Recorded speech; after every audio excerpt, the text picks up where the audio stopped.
What a year it's been for Pascal Siakam, who will most likely get the NBA's Most Improved Player Award. Siakam, one-on-one coverage with Draymond Green. Nice move inside. He's turned from a role player on a good team to an emerging star on a team that's fighting for a championship. You know, I've heard, a lot of people or him say some things this year, and they keep saying, are you surprised? And he keeps saying, no, this is what I've always envisioned for myself. He believes in himself, and he went to work at it. Curry trying to draw contact again, had the shot blocked. Here comes Siakam, sidestep, layup is good. Wow, what a quarter for Siakam. 14 of his 26. He's playing with a mentality on an offensive end that you cannot guard, no matter who's in front of him. I just like when he plays that aggressive, having the mindset of going for it and knowing that it's going to be okay. Your teammates have your back. Your teammates believe in you. That's all that matters, and he knows that. Siakam flips it up and banks it home. He's got 30. Pascal Siakam with a brilliant second half. He's made 11 straight shots. We got out the transition a lot. Our transition D was horrible, and I let him get in the rhythm in the first half, first quarter really. So I got to do a better job of taking his rhythm away. You got to take your hat off to him. Regardless of this game, you still have to take your hat off to him, even before this game, of what he's been able to accomplish this year. And the Raptors getting an unbelievable game from Pascal Siakam. What a night for this young man. Moments like this definitely, shows that I'm going to continue to be myself, continue to work hard, and I have, so much room to improve. In the biggest game of his life, with a breathtaking performance. The sun was out and shining Thursday in Toronto, and certainly then again on Friday, as the fans celebrated the Raptors' first ever win in the NBA Finals. Scotiabank Arena, the home of NBA TV's coverage of the 2019 NBA Finals. It is game time at the Finals, presented by State Farm. Welcome on in with 3D Dennis Scott, Steve Smith. I'm Jared Greenberg, and we're with you over the next 60 minutes to not just only recap what happened in Game 1 with the Raptors' 9-point win, but get you set for Game 2, which will take place back in this building on Sunday. Guys, the big news that we were waiting to find out on Friday would be the status of Kevin Durant and Andre Iguodala. Remember, Durant, back in the series against Houston, injured that calf. Durant did not play in all of the Western Conference Finals, unavailable for Game 1, and today we get an update from Steve Kerr on KD's status for Sunday. Kevin's not going to play Sunday. Yeah, I guess we've been, sort of holding out hope, but I might as well just say it now. He's not practicing today. We'll have a practice tomorrow, but he's still progressing. It's near impossible for him to play on Sunday. You kind of see him around the team more. All of a sudden, he's on the bus to shoot around or to practice. Like, once you start to get closer, you start to kind of move back into a normal schedule. And so you're starting to see him, hear his voice more. You start to hear him coming up with adjustments, him before the game, giving his input. But, that's kind of just the natural build-up when you're going through an injury. All right, so we learned that KD will not play Sunday. That was kind of the assumption here. And while there are conflicting reports around whether he will be ready for Game 3 or 4, we don't know. The team finished up practice on Friday around 3 o'clock local time. Durant stayed on the court a little bit later and then stayed even longer in the training room getting treatment for about another hour after that. So what are your thoughts here as the Warriors are in uncharted territory, being down 3-0, 1-0 and they know they won't have Kevin Durant for the at least foreseeable future? For me, it gives us a chance to see Steve Kerr really go deeper into his mind and try to figure out, how do I tweak this team like I did in the Western Conference when he went 10-11 deep.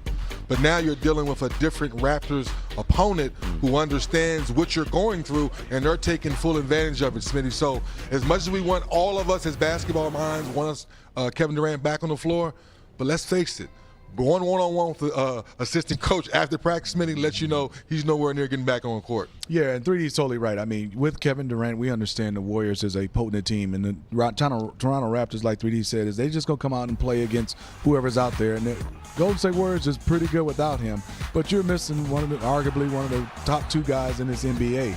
And I think right now, if you're the Golden State Warriors, you have to still have the mindset, like 3D said, that he will not be available because you don't know how much he'll be ready. Same thing with Boogie Cousins. They got to come out. The problems they had yesterday in that game was transition defense. A lot of things they can control, and also give the Raptors credit. Defensively, they were pretty good. And we will get into all of that. But without Kevin Durant, a situation that Steve Kerr referred to earlier on Friday as a tricky situation, can this Warriors team win if Durant can't return to the court this finals? I don't believe the outcome will be as easy. Do they have enough firepower? Yes, but it makes the task harder. Last night we saw in the game where when things went awry on the offensive end, they all looked left and right. Oh, that guy's not there we can throw the ball to and go get us a bucket or get fouled. And I think that's what we're seeing now here in the finals. Yeah, their team is still unbelievable. And I think when you look at what they did in the Western Conference Finals, you know this team has the capability. The one thing I would love for fans to understand is your mindset is to come in to get one. They didn't get the first one, but they are the Toronto Raptors. They had home court. If you're the Golden State Warriors, even if you lose two, yes, it's a big, tall task, but there's 2 games in Toronto. You still won. You'd rather be one. But if you steal 2, you're still in the driver's seat. So while Kevin Durant continues to ramp up his on-court work to get closer to returning, the good news for the Warriors is that they will, or expected to have, Andre Iguodala on the court, who you were very nervous about during our late show following Game 1. Iguodala got an MRI on his injured calf, which he initially hurt in the Western Conference Finals. Yes, Jared, in Game 3. And the same reaction, I say it again, fans at home. Watch how he looks back. And then Smitty, we've all been there before. Look at the grimace on the face. And then that smack of the hand. Come on, give it to me, Iggy. When he smacks his hand, that right there, Smitty says, that injury is more. Yes, the MRI came back clear, but we know when something hurts bad, you show it on your face. Yeah, you do. And the one thing is what encouraged me yesterday was Steve Kerr looked at him and they had that communication. He said no, he waved him off and still stayed in the game for a player. So, and he was guarding Kawhi Leonard, and the MRI comes back where it's negative. But everybody's banged up right now. Is just you got to be careful and to watch what happens on Sunday. Will he be able to go and guard a guy like Kawhi Leonard? There were questions last night about some adjustments that the Warriors could make. Even before we wondered if Andre Iguodala would be able to play. Now we know he is expected to play. But after seeing DeMarcus Cousins in a very limited role yesterday, just played 8 minutes, would you anticipate, Smitty, that Steve Kerr would go back to the original plan that he used for every other game that DeMarcus Cousins played in, where if he's going to play, he's going to start? Well, Jared, you know this better than me, and you in 3D. We've all been watching.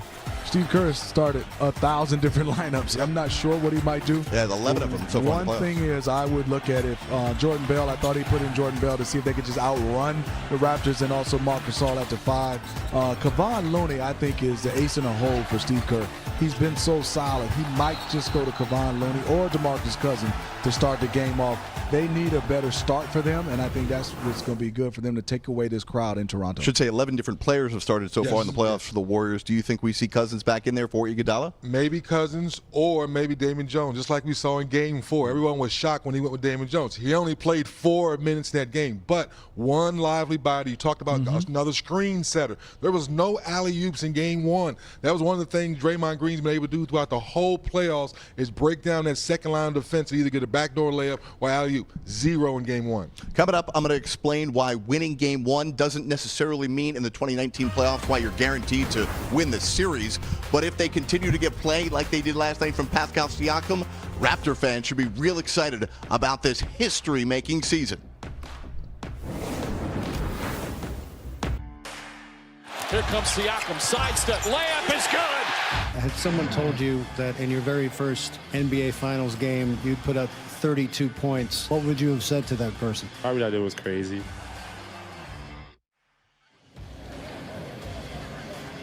Well, hello, Pascal Siakam. The third-year forward had an historic night. 32 points shooting, 82% from the field. That was the second highest field goal percentage in a finals debut in the shot clock era.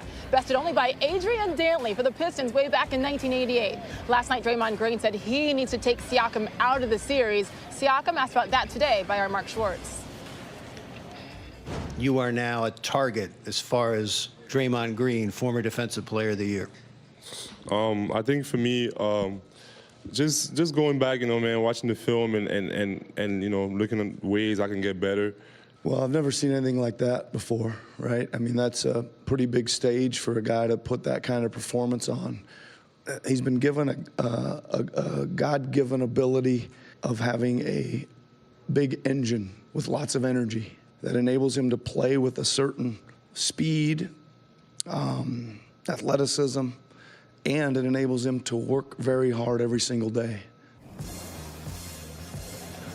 How about this? Last night, Siakam became the first player since Michael Jordan to register 30 points and shoot 80% from the field in a finals win. Jordan did it in Game 2 of the '91 finals. That was the game he defied gravity, laying the ball in after switching hands midair. Who can forget that? Jordan's Bulls, of course, will go on to defeat Magic's Lakers in 5 games, their first of 6 titles. Wow, I love flashbacks like that. Brian Windhorst putting him in some pretty good company. Pascal Siakam, one of the most impressive storylines from last night's win here by the Raptors. He's had a really good season overall, too. I think just most people down in the lower 50 don't pay as much attention to him and the Raptors overall. What more can you tell us about what he did? Well, he's probably going to win Most Improved Player in a couple of weeks, and this performance only burnishes his resume, Sage, for his contract extension talks that are coming up in about a month. He is eligible to extend his contract, and I think he is headed to be the next $100 million player in the NBA. That's the kind of impact he has had. He's been a little shaky in this playoffs, but it's the first time he's had this role. To play at this level and support Kawhi, getting him locked up will be very important, especially with uncertainty about Kawhi's future. I know this is a different era, $100 million for Pascal Siakam. I think Should that surprise people? Well, I think when you look at a guy like this, they're so hard to find these types of versatile players. They obviously could wait to let him become a free agent, but if he becomes a free agent, he's going to get that offer elsewhere. So now the question for the Warriors is how do you slow down Pascal Siakam and keep Kawhi Leonard in check? So we have a couple more days to discuss that. In the meantime, we mentioned earlier in the show, Andre Iguodala. The good news that the MRI on his lower leg came back clean. But there's more concern out there for Iggy. Yeah, now this injury didn't just happen yesterday. Remember, he missed a game in the Blazers series. He also had an MRI at that time, Sage. And the reason that they're so cautious right now is that this injury is in the Achilles area. They want to keep an eye on that Achilles. That's obviously something that they're trying to protect him from. That's why they're trying to keep his minutes down, because overuse can lead to an Achilles injury, especially at someone his age. So while they need him very badly on his defense on Kawhi, especially with Kevin Durant out, they have got to try to protect him both for short and long term. And that Achilles is obviously something that's important. Wow, maybe reduce minutes for the 2014 and 15? I can't keep track of all these titles. NBA Finals He played 30 MVP. minutes yesterday. That might be his limit in this finals. Oh, yeah, he did not look like Andre Iguodala for sure. By the way, coming off a loss, the Golden State Warriors 22-7, regular season and postseason. That is the second best mark in the NBA. They need Iggy to keep that one going. Brian Windhorst, thank you, sir. Stick around, please, with us throughout these NBA Finals. We need your information. The Warriors' weaknesses were exposed last night here in Toronto. But coming up, Paul Pierce is here, and he's going to tell us why missing KD is not the defending. All right, Kevin, back here in Toronto, the Raptors pulled out the Game 1 win despite 55 combined points from Stephen Curry and Klay Thompson. Entering last night, Golden State was 32-4 this season when the Splash Brothers went for at least 50 combined points. How about Draymond Green? He also notched his 5th triple-double of this postseason, most in a single playoffs since Magic Johnson in 1984. Before this loss last night, the Warriors were 29-1 when Draymond had a triple-double. On top of that, the Raptors did not get their usual production from Kawhi Leonard. He only made 5 of his 14 shot attempts, 23 total points. Those 5 made field goals tied for his fewest in any game this postseason. And all-star point guard Kyle Lowry scored just 7 points on 2 of 9 shooting from the field. Coming into Game 1, Toronto was 2 of 8 in playoff games when Kyle Lowry scored under 10 points, 2 and 8, I should say. But you know what? They still won, and the 2-time defending champs lost, but they are not We're panicking. champions. You know, we understand what it takes. We know what each of us are capable of, and you know, we hold ourselves to a higher standard than most people. Do you guys feel that you guys are kind of the enemy of the series and people want to see you get knocked off the top? That's cool. You know, people in the States are rooting against us because we beat all their teams. So. Sports Center on the road, presented by Rocket Mortgage by Quicken Loans, as we welcome you back to City Hall in Toronto, Ontario, Canada. And my friend, 2008 NBA Finals MVP, Paul Pierce, joining us now with a lot to talk about. So Draymond Green and the Warriors have confidence, as they should, as the 2-time defending champions. But I think after Game 1, obviously, this NBA Finals feels very different. We all know the effects of missing Kevin Durant, but you think it runs deeper than the obvious, right? Yeah, I mean, I just don't believe they have a lot of room for error. I believe that, you know, these guys have to play great. Not only Steph, Klay has to be great. He hasn't played well in quite some time, up to Klay standards. Draymond has to be great every night. And without KD, without full healthy DeMarcus Cousins, they don't have the strength and numbers they had back in the day when they was winning 73 games. These guys got to be great. And KD allowed these guys to not be as great and they still win because they had so many other great players who could step up any given night. But right now, they don't have that room for error anymore. And they've never experienced this kind of adversity after Game 1 because they've never lost a Game 1 in the NBA Finals. They've never been down in Game 1, and they've never had to start up a playoff series on the road, since they've won championships. Exactly. I think just the conference finals against the Rockets, but 19 of 20 have been at Golden State. We talked earlier about Pascal Siakam's impressive play. How about Fred VanVleet? Good on offense, but he was the primary defender on Stephen Curry last night. He was really good, Paul. What is he doing that maybe not everybody else is seeing? I saw him gain his confidence in the conference finals because he didn't have a great playoffs up until the last few games in the conference finals versus Milwaukee. He started knocking down threes. We always know he was a scrappy defender, but that's where they need him the most, is scoring, where he can give you like 15, make shots from outside when they're collapsing on Kawhi Leonard. And he's been a real X factor for them because Kyle Lowry didn't have a great Game 1, so he really picked up the slack for them in Game 1. Yeah, so defensively on Steph Curry, but as you said, offensively. And by the way, good, meaning he's shooting 67% from the field in the last 4 playoff games, which coincides with the birth of his baby son. See, just keep having babies and you'll shoot great in the playoffs, apparently. Don't you go anywhere. Much more to come from Paul Pierce here in City Hall, Toronto, Ontario, Canada. Did you guys see what happened at the end of the game with Draymond Green and Drake? We're in the 6th. We got to talk about Toronto's favorite son, don't we? This time, is he out of line?